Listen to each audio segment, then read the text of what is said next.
4월 16일 고난주간 특별 새벽기도를 시작하도록 하겠습니다. 자, 기도하면서 시작하도록 하겠습니다. 하나님 아버지, 오늘 고난주간의 중간에 우리가 새벽의 마음과 또 우리의 시간을 하나님께 올려드립니다. 우리의 모든 고난과 아픔을 짊어지신 그 하나님과 예수님의 뜻을 우리가 다 알 수 없지만 그럼에도 우리가 세상을 치유하는 존재로서 나아갈 수 있게 도와주시고, 이 기간 동안 하나님의 뜻과 예수님의 사랑을 끝까지 이해할 수 있도록, 또 우리가 그 뜻대로 살아갈 수 있도록 우리를 인도해 주시옵소서. 오늘은 세월호 사건이 일어난 지 11주기입니다. 이 세상의 모든 아픔을 우리가 짊어질 수 없지만 그럼에도 우리가 그 아픔을 두려워하지 않고 나아갈 수 있도록 도와주시고, 그 모든 고난을 짊어지신 예수님의 뜻을 따라 우리도 살아가기 원합니다. 끝까지 인도해 주시옵소서. 감사드리며 예수님 이름으로 기도드립니다. 아멘. 자, 예수 피를 힘입어 같이 찬양하시겠습니다.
십자가에 보여 완전하신 사랑 힘입어 예배합니다.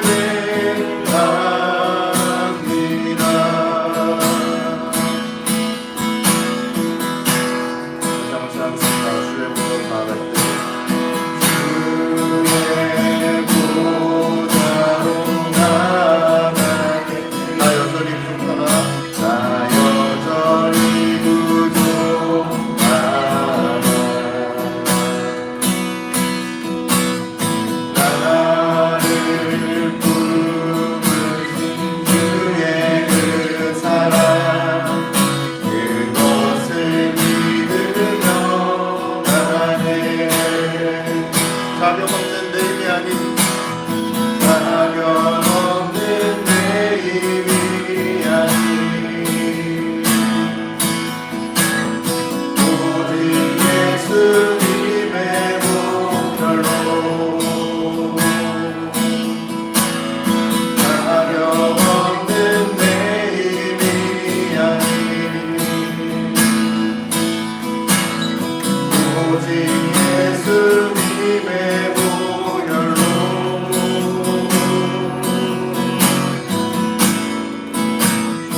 십자가에 모여 완전하신 사랑 힘입어 나갑니다.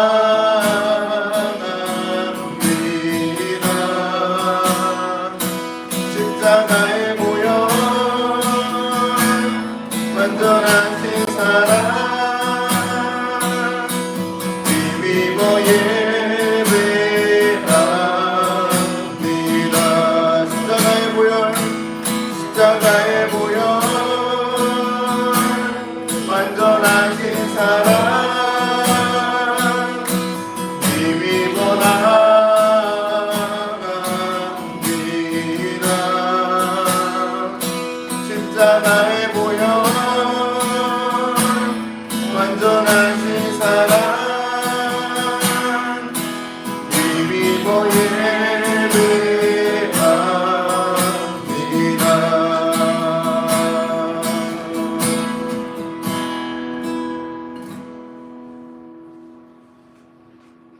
나를 위해서 십자가 같이 찬양하시겠습니다.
저희 침묵기도 하시면서 그 자리 나오시겠습니다.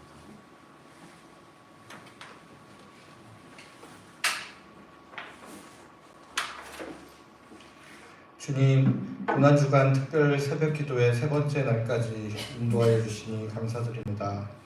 말씀과 기도를 통해 주님을 바라보고 나의 삶을 돌아보며 참된 하나님 나라를 꿈꾸고 경험하는 저희들 되게 하여 주시옵소서. 예수 그리스도의 이름으로 기도드립니다. 아멘. 하나님께서 오늘 저희에게 주시는 말씀은 요한복음 19장 25절에서 27절까지 말씀입니다. 요한복음 19장 25절에서 27절까지의 말씀 세 절입니다. 우리 한 목소리로 같이 이 말씀을 공독하겠습니다. 예수의 십자가 곁에는 그 어머니와 이모와 글로바의 아내 마리아와 막달라 마리아가 서로 지라.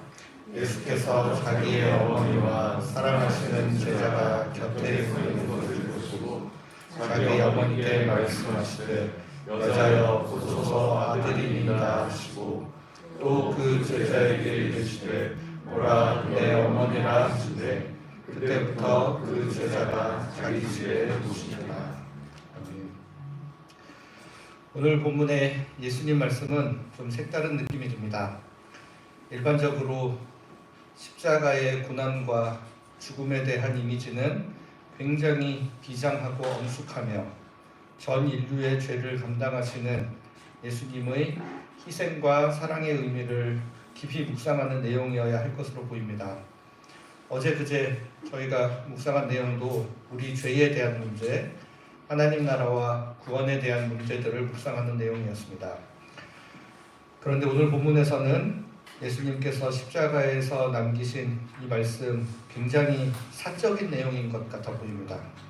예수님께서는 자신의 어머니께 곁에 있는 제자를 아들로 받아들이고 또 그 제자에게는 자신의 어머니를 그의 어머니로 여기고 모셔달라고 부탁을 하고 있기 때문입니다. 설령 십자가에서 예수님께서 그런 말씀과 부탁을 하셨더라도 성경 저자는 왜 이 말씀을 성경에 기록하였을까 하는 생각도 듭니다. 요한복음 저자가 이 말씀을 성경에 기록해 놓아서 이 말씀은 단 7마디 성경에 남아있는 예수님의 십자가의 마지막 말씀 가운데 하나가 되었습니다. 저희가 이 말씀을 묵상하면서 예수님도 십자가에서 죽기 전까지 사랑하는 어머니의 노후가 걱정되셔서 제자에게 어머니를 맡기셨으니 우리도 효도하며 살아야겠습니다 하고 묵상을 마무리하기에는 조금 아쉬움이 남습니다. 물론 예수님께서 사랑하는 육신의 어머니 마리아를 제자에게 부탁하며 아들로서의 역할을 성실히 감당하신 부분도 있다고 볼 수 있고 또 일반론적으로도 육신의 부모를 잘 봉양하고 섬기는 것이 얼마나 중요한지 내 부모를 공경하라는 말씀이 십계명에서 5번째로 기록될 정도입니다. 하지만 오늘 본문에서는 좀 더 발전된 차원의 묵상으로 나아가 보려고 합니다. 예수님께서는 어머니 마리아와 제자 요한을 새로운 가족이 되게 하셨습니다.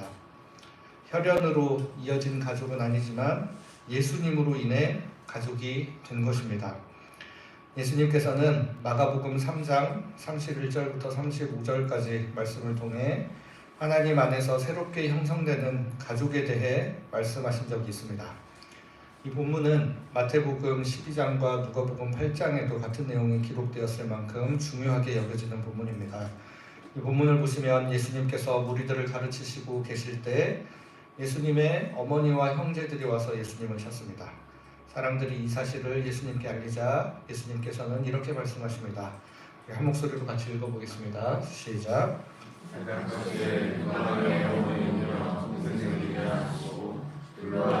자들을 보시며 이르시되 내 어머니와 내 동생들을 보라. 누구든지 하나님의 뜻대로 행하는 자가 내 형제요 자녀요 어머니이다. 예수님께서 이 땅에 오셔서 새로운 공동체를 이룰 것에 대한 구상을 하고 계셨기 때문에 무리들이 많이 있는 그 자리에서 굳이 이렇게 말씀하신 것으로 보입니다. 이전의 공동체는 혈연 공동체, 민족 공동체였습니다. 하나님께서는 아브라함의 자손, 이스라엘의 백성 12지파에 소속된 사람들을 언약 백성으로 여기고 그들을 통해 세상을 구원하려 하셨습니다. 그러나 그 모든 하나님의 노력이 실패로 돌아가고 결국 예수 그리스도께서 직접 이 땅에 오셔야 했습니다. 그리고 예수님은 다시 12를 선택하셨습니다. 예수님께서 12명의 제자를 선택하신 것은 바로 새로운 12지파를 통해 새로운 공동체를 이루시겠다는 뜻을 드러낸 것이라고 볼 수 있습니다. 앞서 살펴본 마가복음 3장 33절 35절 본문 앞부분, 좀 더 앞부분인 13절부터 19절에 보시면 예수님께서 12제자를 세우시는 내용이 기록되어 있습니다.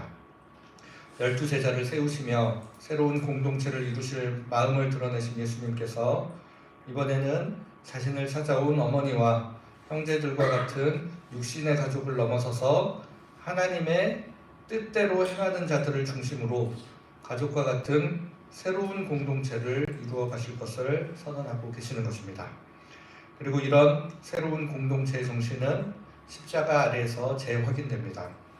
예수님께서는 어머니를 사랑하는 제자에게 부탁하시며 이렇게 말씀하셨습니다. 여자여 보소서 아들이니이다. 보라 내 어머니라.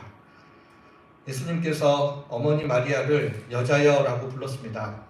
자신의 어머니를 여자여라고 부르는 것은 우리 동아시아 전통에서만 껄끄러운 것이 아니라 유대 문화에서도 굉장히 이례적이고 거북한 것입니다. 오늘 본문에서 예수님께서는 어머니 마리아를 자신의 어머니로서 부르는 것이 아니라 독립된 한 여성으로 부르고 계십니다. 어떤 사람을 이름으로 부르지 않고 누구의 어머니, 누구의 아내로 부르는 것은 그 사람을 존재 자체로 바라보기보다는 특정인과의 관계성 안에서 그 사람이 역할해 주기를 기대하는 마음이 어느 정도 담겨 있는 것입니다. 그래서 오늘 예수님께서 어머니 마리아를 여자여라고 부르는 것은 자신의 어머니로서가 아니라 독립된 한 지체로서 마리아를 부르시는 것입니다. 그리고 그 마리아와 사랑하시는 제자를 가족 공동체로 연결하십니다. 일부 학자들은 마리아와 사랑하시는 제자를 예수님의 십자가 아래까지 따라갈 정도로 끝까지 신실하게 예수님에 대한 믿음을 지킨 여성과 남성 제자 대표로 이해하기도 합니다. 예수님께서 그동안 하나님의 뜻대로 행하는 자들로 이루어진 새로운 가족 공동체를 형성하려고 애쓰셨고 3년 동안 열심히 사역하셨지만 그 가족이라고 믿었던 이들은 십자가의 고난 앞에서 뿔뿔이 흩어져 버리고 말았습니다. 고난이 없는 평화의 때에는 누구라도 어떤 약속들이라도 다 할 수 있을 것처럼 우리는 진짜 한 가족이다 이야기합니다. 그렇기 때문에 많은 사람들은 그 사람이 하는 말로 그 사람의 믿음을 판단하는 것이 아니라 그 사람의 삶을 보고 그 사람의 믿음을 판단해야 하는 것입니다. 평화의 때 간이고 쓸개고 다 내줄 것 같았던 그 믿음이 고난이 다가오자 산산이 흩어져 버릴 그냥 말뿐인 믿음이었다라는 것들이 여러 가지 모양으로 드러나게 되어버린 것입니다. 그렇게 하나님의 뜻대로 행하는 줄 알았던 많은 사람들이 다 흩어져 버렸는데도 끝까지 주님을 따르고 십자가 곁에 남아있는 이들이 있었습니다. 예수님께서는 이 남은 제자들을 통해 새로운 공동체를 이루어 가실 수 있습니다. 숫자가 많지 않아도 괜찮습니다.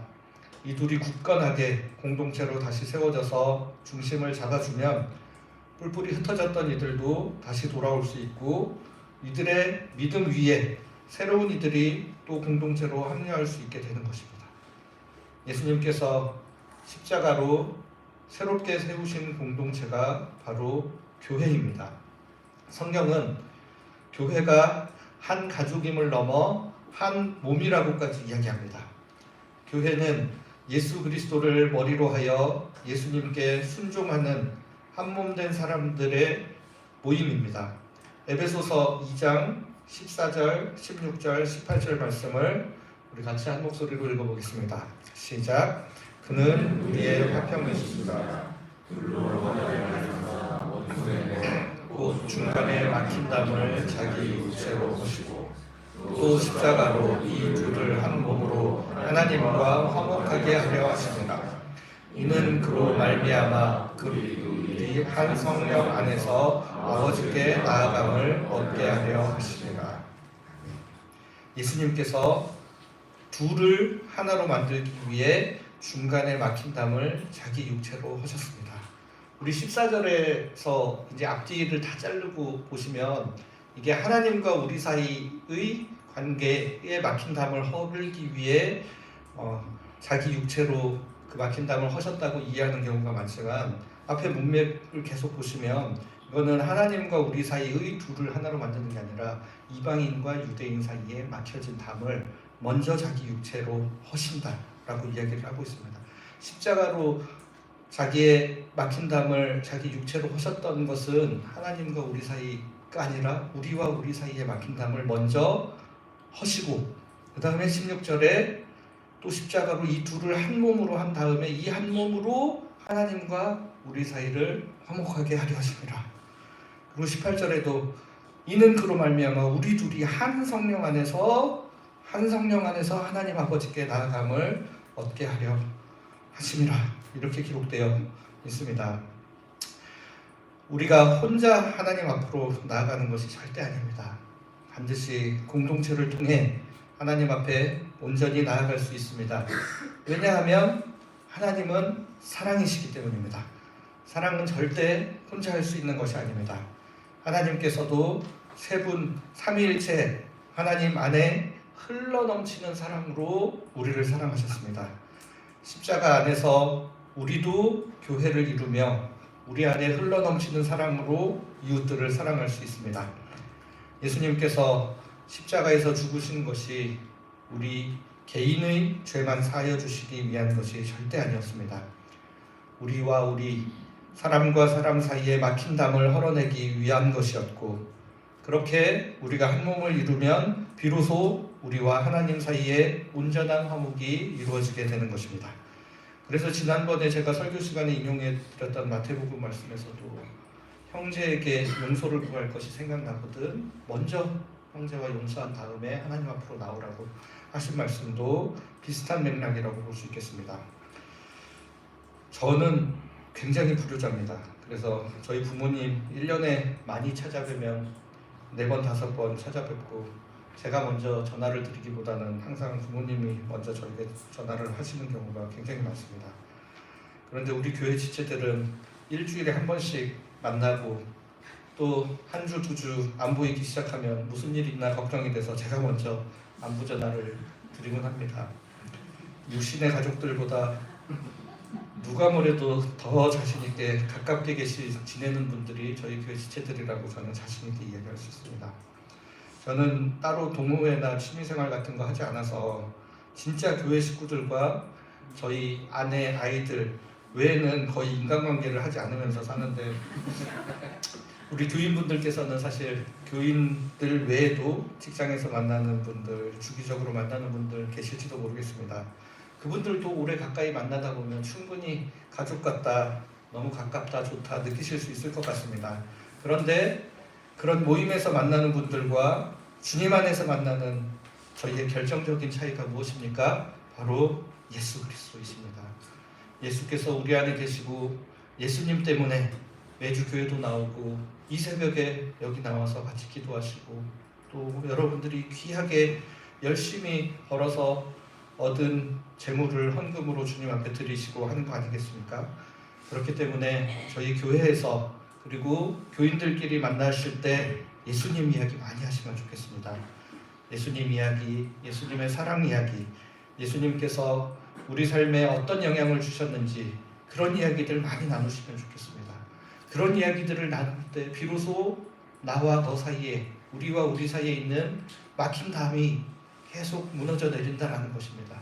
우리가 인간 대 인간으로서는 쉽게 받아들이기 어려워 보이고 성격이 잘 안 맞아서 조금 거리 두면 좋겠다는 생각이 들지만 예수님을 생각하고 예수님에 대해서 이야기하다 보면 그 중간에 막힌 담들이 점점 허물어져서 우리가 주님 안에서 한 가족이 되고 한 몸을 이룰 수 있게 되는 것입니다.